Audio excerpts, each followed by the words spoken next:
తెలంగాణలో మరోసారి కరోనా కలకలం రేగింది. కొత్తగా 5 కోవిడ్ కేసులు నమోదయ్యాయి. దీంతో కొత్త వేరియంట్పై గాంధీ ఆసుపత్రి వైద్యులు అప్రమత్తమయ్యారు. కరోనా చికిత్సలకు నోడల్ కేంద్రంగా ఉన్న గాంధీ ఆసుపత్రి కేసుల కోసం ప్రత్యేక ఏర్పాట్లు చేశారు. రోగులు ఎప్పుడు వచ్చినా చికిత్సలు అందించేందుకు తాము సిద్ధంగా ఉన్నామని గాంధీ ఆసుపత్రి సూపరింటెండెంట్ డాక్టర్ రాజారావు చెప్పారు. సాధారణ రోగుల కోసం 30 పడకలు, గర్భిణీల కోసం మరో 20 పడకలను ప్రత్యేకంగా కేటాయించినట్లు వెల్లడించారు.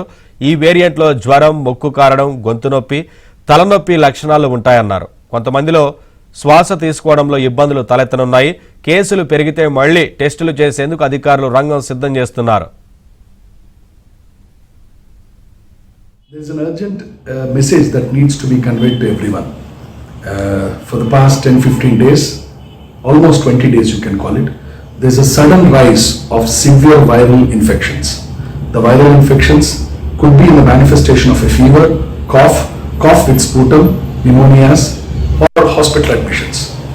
This is not limited to adults only. Even children are getting repeated recurrent respiratory infections, either upper airways or the lower airways. Now this is a point of caution because we are now typically seeing that a kind of corona type of picture, the kind of loss of taste, loss of appetite, and loss of smell. These are all the things which we observed earlier, but now we are getting patients with same typical complaints almost after 1.5 years. So I appeal to each and everyone, take care of your kids, take care of your beloved ones. There is an increase of viral infections. Now I really don't know which direction this is going to go. Neither I am aware that what kind of strain is there. Now that's not our job. Our job is to be alert. Our job is to wear mask. Our job is to save ourselves from an episode of viral wave, which likely, what looks like as a clinician, that may increase in coming days. So I advise you, take care of yourself and your beloved ones. Wear the mask, keep social distancing, try to be away from those who have got symptoms. Try to help them to take rest for a day or two. Let us see how the things will turn out. Updates మా correspondent Praveen అడిగి తెలుసుకుందాం. Praveen, yes sir, కొత్త corona sub variant JN.1 మరొకసారి ప్రపంచాన్ని వణికిస్తుందని చెప్పుకోవచ్చు. ముఖ్యంగా ఈ virus విజృంభిస్తున్న నేపథ్యంలో కేంద్ర ప్రభుత్వం కూడా అలర్ట్ జారీ చేసింది. అన్ని రాష్ట్రాలను కూడా అప్రమత్తంగా ఉండాలని చెప్పేసి కూడా చెప్పడం జరిగింది. ముఖ్యంగా తెలంగాణ రాష్ట్రానికి సంబంధించి ఇప్పటికే గాంధీ నోడల్ సెంటర్గా ఉంది.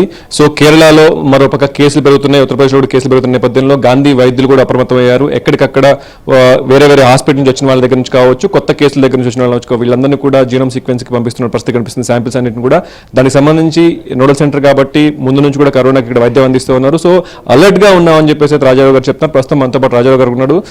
కొత్త లక్షణాలు ఏంటి, సో ఎవరెవరికి వచ్చే అవకాశం ఉంటుంది, సో ఎలాంటి జాగ్రత్తలు తీసుకోవాలి, సో ప్రస్తుతానికి మన దగ్గర ఈ వైరస్ ఉందా లేదా ఇవన్నీ మాట్లాడడానికి మనతో పాటు సిద్ధంగా ఉన్నారు. సార్ నమస్కారం సార్.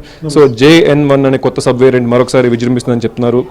కేరళలో కొన్ని కేసులు నమోదయ్యాయి, కొంతమంది మరణించారని కూడా వార్తలు వస్తున్నాయి. సో ఈ నేపథ్యంలో ఎలా చూడాలి ఈ వేరియంట్? ఎందుకంటే ఒమిక్రాన్ వల్ల కూడా మనకు పెద్ద ఇబ్బంది జరగలేదు, సో దీనివల్ల కూడా పెద్ద ఇబ్బంది జరగదు అని చెప్తున్నారు. సో ఎలా చూడాలి సార్? అంటే ఇది కూడా ఒమిక్రాన్ సబ్ వేరియంటే కాబట్టి ఇప్పటి వరకు అయితే దాని లక్షణాలు ఇవి కేరళ రాష్ట్రంలో ఎక్కువ ఉండి అక్కడ మైల్డ్ డిసీజ్ లాగానే కంటిన్యూ అవుతుంది. అది అంటే అది సెల్ఫ్ లిమిటింగ్ డిసీజ్ కోవిడ్ అనేది. సో కాకపోతే మన పక్క రాష్ట్రమైన మన దగ్గర కూడా ఏమైనా కేసులు వస్తాయా అని అలర్ట్ కోసం మాకు ఈ స్టేట్ గవర్నమెంట్ నుంచి అప్రమత్తంగా ఉండాలని వచ్చింది. కానీ ఇక్కడ మన దగ్గర అయితే ఇప్పుడు కేసులు అట్లా ఏమీ లేవు. తర్వాత ఈ కేసులు లేకపోతే మనం ఈ జీనోమిక్ సీక్వెన్సింగ్ కూడా చేయడానికి ఆస్కారం లేదు. సో జీనోమిక్ సీక్వెన్సింగ్ చేయాలంటే కేసులు రికార్డ్ కావాలి. ఇప్పటికీ మనకి ఈ కేసులు అయితే లేవు. కాకపోతే మనకి ఇంత పెద్ద పాండమిక్ అయిపోయినాక ఎండమిక్ కేసెస్ అప్పుడప్పుడు కోవిడ్ కేసెస్ వస్తుంటాయి. అట్లా వీక్లో ఒక 2 నుంచి 3 కేసులు వస్తూ గాంధీ హాస్పిటల్లో అడ్మిట్ అవుతుండటం వల్ల ఐసోలేషన్ వార్డ్స్ ఒక 30 బెడ్స్ తోటి అట్లనే మేము కంటిన్యూ చేస్తున్నాము. అంతేగాని ఇప్పుడు దీనికోసం స్పెషల్గా మనం ఐసోలేషన్ వార్డ్స్ అట్లా పెట్టింది లేదు.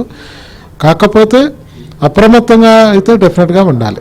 సార్ దీనికి సంబంధించి ట్రయల్ రన్ కూడా మీరు చేస్తూ ఉన్నారు, అప్పుడప్పుడు ట్రయల్ రన్ చేస్తూ ఉన్నారు. సో ఎన్ని బెడ్స్ కేటాయించారు? పిల్లలకు కావచ్చు, పెద్దవాళ్ళకి కావచ్చు, గర్భిణీలకు కావచ్చు, దానికి సంబంధించి పూర్తిగా? బేసిక్గా మేము ఈ first wave, second wave, third wave ఎక్కడైనా ట్రీట్ చేస్తాం కాబట్టి అందులో భాగంగానే ఈ ఐసోలేషన్ వార్డ్స్ ఏవైతే ఇప్పుడు మనకి లేబర్ రూమ్లో ఒక 20 బెడ్స్ని మనం కోవిడ్కి అట్లా అప్పుడు పెట్టుకున్నాము, దాన్ని అలాగే మేము కంటిన్యూ చేస్తున్నాము. కేసులు ఉన్నాయని కాదు, లేకపోతే వస్తాయని కాదు, అప్పుడప్పుడు వస్తున్న కేసులు ఉన్నాయి కాబట్టి అట్లనే ఉంచాము. అది అట్లనే కంటిన్యూ అవుతుంది. ఇంకొక 30 బెడ్స్ మనము ఈఎండీలో పెట్టుకోవటం జరిగింది. సో అది ఎప్పటి నుంచో మనము ఉంచుకున్న కేసులే, కానీ ఇప్పుడు ఈ JN1 వేరియంట్ పెరుగుతుంది అని కొత్తగా ఏర్పాటు చేసిన వార్డ్స్ అయితే కాదు అవి. సో JN1 ద్వారా, ఈ వైరస్ ద్వారా 4 చనిపోయారని చెప్పేసి కూడా ధృవీకరిస్తున్నారు, చెప్తున్నారు అని చెప్పేసి అంటున్నారు. సో నిజంగా ఈ వేరియంట్ వల్ల చనిపోయారంటారా, రకరకాల డిసీజ్ వల్ల ఇది కూడా అటాక్ అయ్యి చనిపోయారంటారా? సో ఎలా చూడొచ్చు ఈ వేరియంట్? అంతా స్ప్రెడ్ ఉన్నా లేదు, కానీ దీనివల్ల అంత ఎఫెక్ట్ ఉంటుందంటారు? అంటే దీంట్లో కోవిడ్లో హైలీ ఇన్ఫెక్షన్స్, అంటే ట్రాన్స్మిసిబిలిటీ ఎక్కువ, అంటే ఈ పర్సన్ టు పర్సన్ స్ప్రెడ్ అనేది చాలా చాలా ఫాస్ట్గా అవుతుంది. అంటే మనం ఏ వేరియంట్ తీసుకున్నా కూడా చాలా ఫాస్ట్గా అవుతుంది. ఇదివరకు మనం ఆల్ఫా వేరియంట్ కానీ లేకపోతే డెల్టా వేరియంట్ తోటో కూడా కంపేర్ చేస్తే ఈ థర్డ్ వేవ్ ఒమిక్రాన్ వేరియంట్ ఇంకా ఇన్ఫెక్షన్ ఎక్కువ ఉండి స్ప్రెడ్ అనేది చాలా ఫాస్ట్గా అయింది. ఇది కూడా సబ్ వేరియంట్ కాబట్టి స్ప్రెడ్ అనేది ఫాస్ట్గా అవుతుంది. కాకపోతే సివియారిటీ అంత ఉన్నట్టుగా ఏమీ తెలియట్లేదు. కాకపోతే ఇది సివియర్ కాకపోవచ్చు, కానీ ఎవరైతే ఈ కోమార్బిడిటీస్ తోటి ఉన్నవాళ్ళు కానివ్వండి, రిస్క్ గ్రూప్ చిన్నపిల్లలు కానివ్వండి, ప్రెగ్నెంట్ లేడీస్ కానివ్వండి, లేకపోతే ఎల్డర్లీ పాపులేషన్లో ఏ వైరస్ అయినా కూడా కొంచెం దాని ప్రభావం ఎక్కువ చూపించే అవకాశం ఉంటుంది. ఆల్రెడీ సివియర్గా ఉండి ఐసీయూలో ఉండి సివియర్ డిసీజ్ ఉన్న వాళ్ళల్లో ఈ కోవిడ్ సోకి అట్లా మరణాలు ఏమన్నా అయినాయేమో. అది అంటే ఆ మరణం ఎట్లా సంభవించింది, దీనివల్లనే అయిందా లేకపోతే ఏమైనా కోమార్బిడిటీస్ వల్ల అయిందా అనేది దాని వివరాలు అయితే తెలియవు. కానీ బట్ ఇన్ జనరల్ ఈ ఇప్పుడున్న JN1 వైరస్ క్లినికల్గా చూసుకుంటే మైల్డ్గా ఉందని చెప్తున్నారు. మన దగ్గర ఇప్పుడు అటువంటి వైరస్ ఇంకా మన స్టేట్లో లేదు కాబట్టి దానికి సంబంధించిన లక్షణాలు కానీ దానికి సంబంధించిన ఇవి అన్ని వైరస్ లాగానే పరిగణించవలసి వస్తుంది. కానీ మనకంటూ పర్సనల్గా మనం ఎక్స్పీరియన్స్ అయింది లేదు.